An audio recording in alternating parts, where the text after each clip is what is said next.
মাননীয় স্বরাষ্ট্রমন্ত্রী বারবার সংবিধানের কথা বলতেছেন। আমার মন্দির আমি কিভাবে চালাবো, কত ফুট প্রতিমা বানাবো, এটা তোমার সাংবিধানিক অধিকার। রাষ্ট্রও এখানে ইন্টারফেয়ার করতে পারে না। জনসংখ্যার হিসাবে বলেন, হিন্দুরা যত পরিমাণ রক্ত দিয়েছে পার ক্যাপিটা এত পরিমাণ রক্ত আর কেউ দেয় নাই।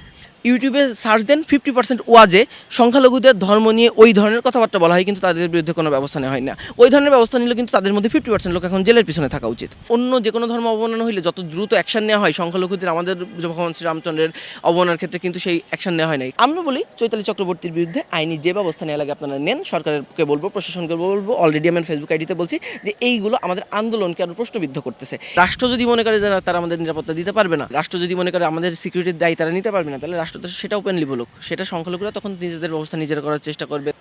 মন্দিরের জন্য আন্দোলন করতেছি, যে আমাদের মন্দিরে ভগবান পুরুষোত্তম ভগবান শ্রীরামচন্দ্রের একটা প্রায় 80 ফিটের মতো একটা প্রতিমা তৈরি হচ্ছিল, সেটা বন্ধ করে দেওয়া হয়েছে।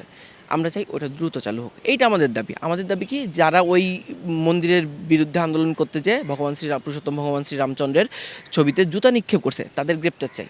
আমাদের দাবি এইগুলো। আমরা এর আগে আরও অনেকগুলো দাবি করছি যে আমাদের দেবত্ব সম্পত্তিগুলোর উদ্ধার যেন ঠিকঠাকভাবে করতে পারি। আমাদের যে বিভিন্ন ক্ষেত্রে বৈষম্যের শিকার হয়েছে, সংখ্যালঘু নির্যাতনের ক্ষেত্রে যেভাবে নিয়মিত দেখতেছেন মব হয়ে যাইতেছে, দীপুচন্দ্র দাসের যেভাবে হত্যা করা হইলো, আমরা এই ইস্যুগুলো নিয়ে রাষ্ট্রের কাছে যাইতে চাই। আমরা বারবার বলেছি যে বাংলাদেশ রাষ্ট্রে যদি জনসংখ্যার হিসাবে বলেন, হিন্দুরা যত পরিমাণ রক্ত দিয়েছে পার ক্যাপিটা এত পরিমাণ রক্ত আর কেউ দেয় নাই।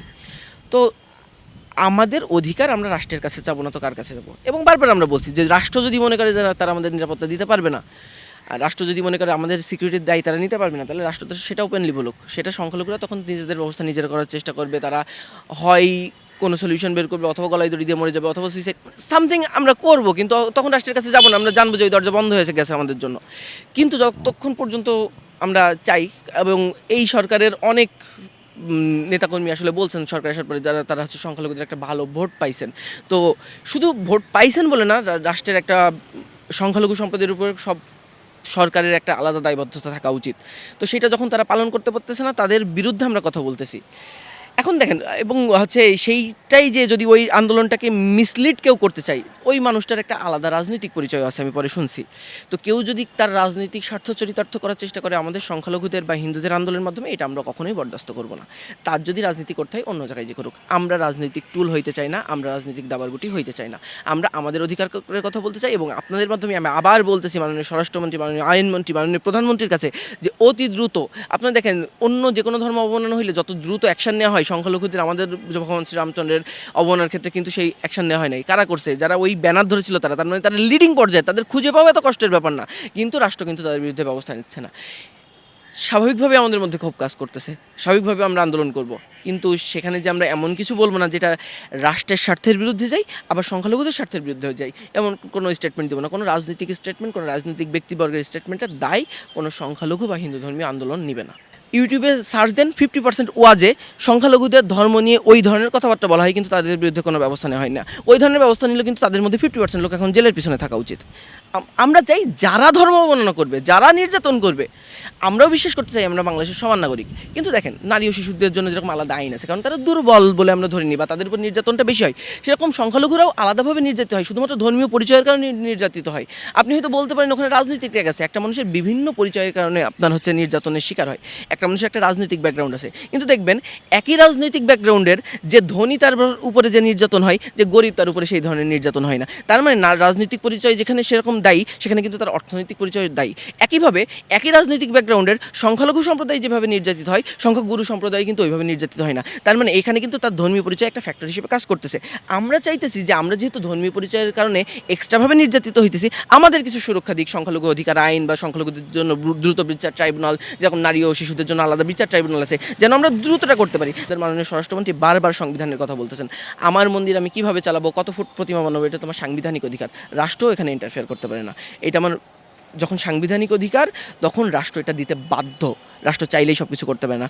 রাষ্ট্র কিন্তু এই অধিকার, আমার ধর্মীয় অধিকার দিতে বাধ্য, আমার বেঁচে থাকার অধিকার দিতে বাধ্য। রাষ্ট্র চাইলে আমার মেরে ফেলতে পারে না। তো কথা হইতেছে, রাষ্ট্র চাইলেই যে কোনো কিছু আমার মত প্রকাশের স্বাধীনতা হরণ করতে পারে না। এগুলো আমার সাংবিধানিক অধিকার। তো এইগুলো যখন হরণ করা হচ্ছে, তখন রাষ্ট্রের পক্ষ থেকে কোনো দায়িত্বশীল জায়গা থেকে কোনো একটা স্টেটমেন্টও আসতেছে না। এটা আমাদের কষ্ট দেয়। অন্যান্য জায়গায় কিন্তু আমরা অনেক সংবিধান শুনতেছি, কিন্তু আমাদের বেলায় সংবিধানের কোনো গুরুত্বই থাকতেছে না। বক্তব্য দিচ্ছে, আমি মনে করি এই বক্তব্য নিয়ে কথা বলারই কোনো দরকার নেই। সে একটা বিশেষ রাজনৈতিক ব্যাকগ্রাউন্ডের মানুষ, সে তার রাজনৈতিক এজেন্ডা সার্ভ করতেছে, হয়তো বা সরকার, আমরা তো আমাদের পক্ষ থেকে নিন্দা জানাইছি, আমরা যাদের গ্রেপ্তার চাইতেছি তাদেরই গ্রেপ্তার করাইতে পারতেছি না, অন্য একটা নতুন ইস্যু নিয়ে এসে আমরা মানে নিজেদের বাঁচতে পারতেছি না, অন্য কারে ডিল করব। আমরা কোনো রাজনৈতিক দলের বিরুদ্ধে কথা বলতেই ভয় পাই, কারণ আজকে একজন আছে, কালকে আরেকজন থাকবে, পরশু আরেকজন থাকবে, আবার সবার বিরুদ্ধেই কথা বললে, কারণ সবার আমলেই আমরা নির্যাতিত হয়েছি। আমরা 1971ও দেখছি, আমরা 2001ও দেখছি, আমরা 2021ও দেখছি, সবার আমলেই আমরা নির্যাতিত। আমরা কার হয়ে কথা বলবো, কার বিপক্ষে কথা বলবো? আমরা বলি চৈতালি চক্রবর্তীর বিরুদ্ধে আইনি যে ব্যবস্থা নেওয়া লাগে আপনারা নেন, সরকারকে বলবো, প্রশাসনকে বলবো। অলরেডি আমি ফেসবুক আইডিতে বলছি যে এইগুলো আমাদের আন্দোলনকে আরও প্রশ্নবিদ্ধ করতেছে, এইগুলো আমাদের সংখ্যালঘু সম্প্রদায়কে আরও হার্ম করতেছে। তো আমরা চাই সরকার তার বিরুদ্ধে আইনি ব্যবস্থা নিক, যা পারে তার সাথে করুক। বাংলাদেশের মানুষ যেন তার সাথে সংখ্যালঘু সম্প্রদায় একাত্মতা পোষণ মানে মানে একাত্মতা পোষণ কি, তাদের জাস্ট বের করে দেওয়া হয়েছে এই আন্দোলন থেকে। আর রাষ্ট্রের দায়িত্ব এখন তার বিরুদ্ধে ব্যবস্থা নেওয়া, কারণ সে যদি কোনো রাষ্ট্রবিরোধী মানে ওইটা যদি আমি আইনত জানি, ওইটা যদি রাষ্ট্রদ্রোহিতার কোনো মামলা হয়ে থাকে, রাষ্ট্রদ্রোহিতার মামলা এতটুকু জানি কোনো ব্যক্তি করতে পারে না, ওটা হচ্ছে রাষ্ট্রকে নিজে করতে হয়। তো রাষ্ট্র তার বিরুদ্ধে মামলা করুক, ব্যবস্থা নিক, এই ব্যাপারে আমরা রাষ্ট্রের সাথে আছি।